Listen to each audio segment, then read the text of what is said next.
listening to the Friday Five here on the Agent Survival Guide podcast. I'm your host, Sarah Ruppel. It is Friday, March 14th, and we are officially in the single digits countdown of days left until spring. And we are recapping this week's headlines. First up on our list at number 5. Just a small mention here, but potentially a significant change coming to Apple devices. Rumor has it that iOS 19, iPadOS 19, and macOS 16 will feature a design refresh. According to a Bloomberg report, that means we'll see changes to apps, icons, menus, windows, and system buttons. From what I've read, designers drew inspiration from Vision OS, but I have seen that inspo referred to as, quote, loosely based, so we'll see. According to Mark Gurman, an Apple theorist whose predictions are usually correct, the design refresh may be an attempt to boost sales of the next generation of devices. Apple didn't exactly see a huge boost from the rollout of Apple Intelligence. One might argue that had the features all been available at once and not scattered throughout updates, that might have made a little bit of a difference, but potato. Still very early stages. I haven't seen any leaked mock-ups yet, but we will certainly report back here if we get anything credible. Apple's Worldwide Developers Conference, WWDC, is still quite a ways away, slated for June 2025. Number 2, and another short mention here. If you've been scrolling online in Chrome and you've noticed more ads, well, it could be that your version of the uBlock Origin browser extension has been deleted. Google is moving over to something called the Manifest v3 framework. So they are currently doing the work of disabling extensions like uBlock Origin that fall under the Manifest v2 framework. There is apparently a light version of uBlock Origin that is supported by the new framework, but light is the operative word there. And there are alternative versions of ad blocker extensions that are supported. However, if you just can't quite quit uBlock Origin, the extension will work in Firefox and a few other browsers, so you do have options. But if you're like me and navigated to a website that suddenly had a whole lot more ads, well, now you know, and hopefully one of these solutions will work for you. Number 3, here on the show, we try to highlight articles that would make for great content to share on social media and in your client newsletters. This next one, as soon as I saw it, the first thing I thought was this would be a fun quiz for an agent's newsletter. And I'm not sure that we've talked about this before in the show, but taking information and gamifying it is a great way to disguise learning. U.S. News & World Report recently released an article with the 6 most expensive medical procedures. This is information that, albeit very serious, you can make more engaging by presenting it as a ranking quiz. Ask your readers if they can rank the procedures correctly. Just don't forget to include the correct answers somewhere in your newsletter, preferably a little ways away from the activity. And just in case you were wondering, according to that U.S. News & World Report article, the most expensive medical procedures are all transplants, with a heart transplant topping the list at a cost of $1.3 million before insurance. For the link to that article so you can properly source your quiz, be sure to visit our episode notes. Number 2, last week we published 2 episodes in our new On the Road series, and I wanted to make sure that I mentioned them here in the Friday Five as well. Next week, we are kicking off the 2025 season of Ritter Roadshows.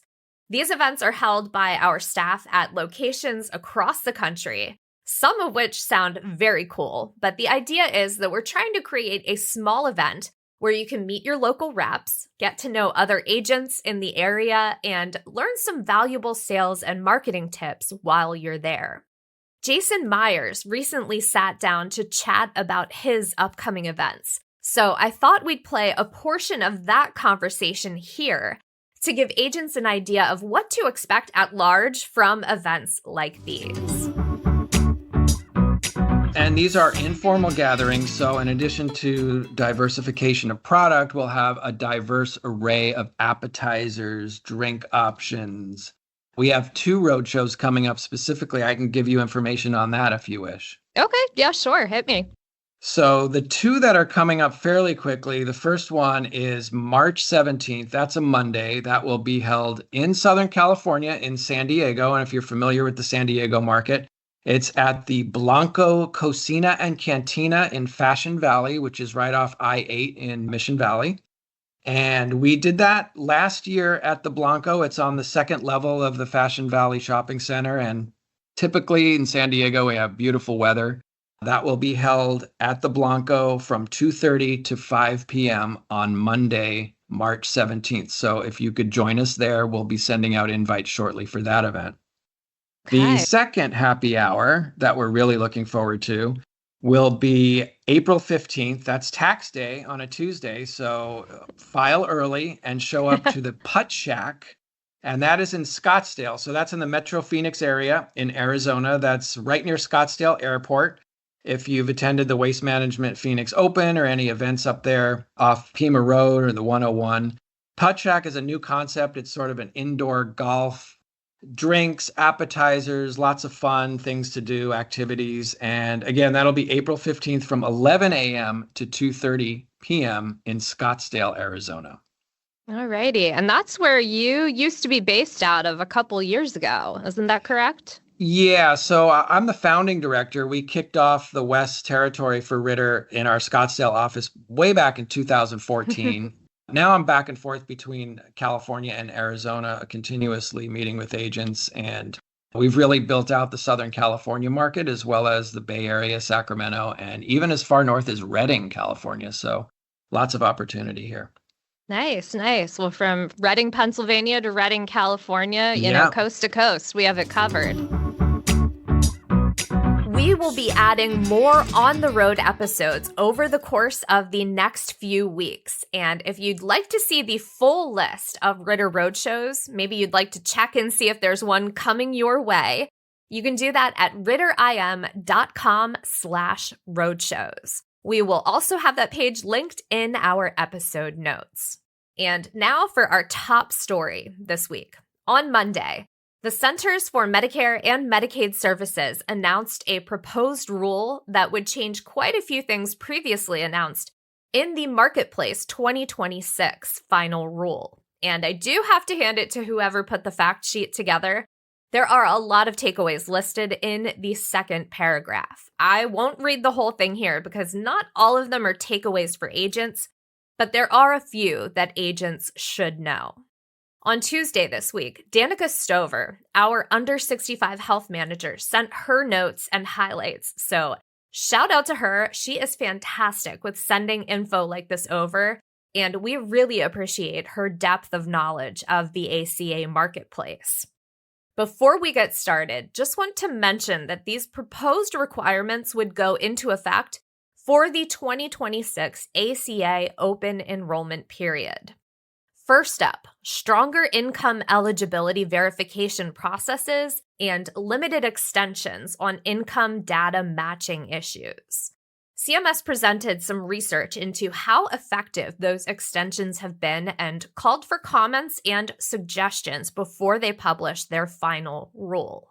Next on the list, while we're on the subject of enrollment, the proposed rule would do away with the 150% federal poverty level special enrollment period. Originally, this SEP was to exist only while the enhanced tax credits of the American Rescue Plan were available. But then, last spring, HHS made that SEP permanent. With this proposed rule, that SEP would no longer be available.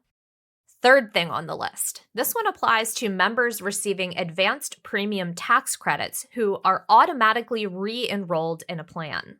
If their passive renewal would result in a premium of $0 after the APTC is applied, CMS would require plans to adjust the APTC so the member's premium would amount to $5 per month. Should a member update their application to confirm eligibility for the APTC, the full credit would be restored. But until the plan and essentially CMS receive that confirmation, an individual would have to pay a premium to keep their health coverage intact and take advantage of the full tax credits available to them.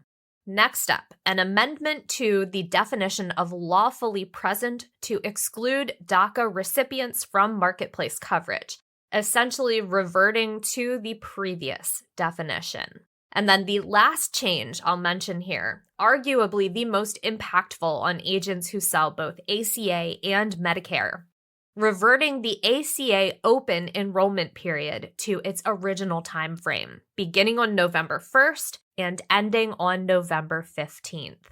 According to CMS, quote, the proposal to change the length of the OEP would improve the risk pool by reducing adverse selection from people who may otherwise wait to enroll until they need healthcare services, and would encourage enrollees to maintain continuous coverage for the full year.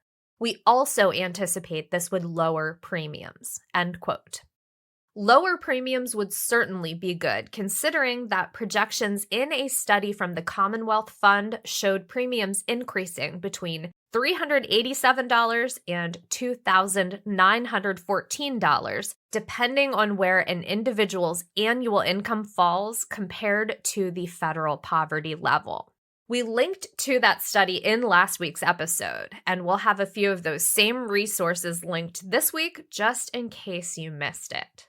Just want to say, again, these are proposed rules, and many of these sections call for comments and suggestions, so I'm sure we will be seeing chatter about this over the coming weeks. We've got a blog article coming up that will touch on this rule in more detail, and then we will likely dedicate a podcast episode to it as well. A lot of moving parts at the moment, but we will do our best to keep you updated with what you need to know as we learn more. We certainly recommend following along with our show, following along with our blog, and if you have questions, you can send them in to us at asgpodcast@ritterim.com. And special thanks again to Danica for her insight on this proposed legislation. That is all we've got for this week's episode. I hope you have a great weekend. Stay healthy and stay safe out there, and we will see you next week.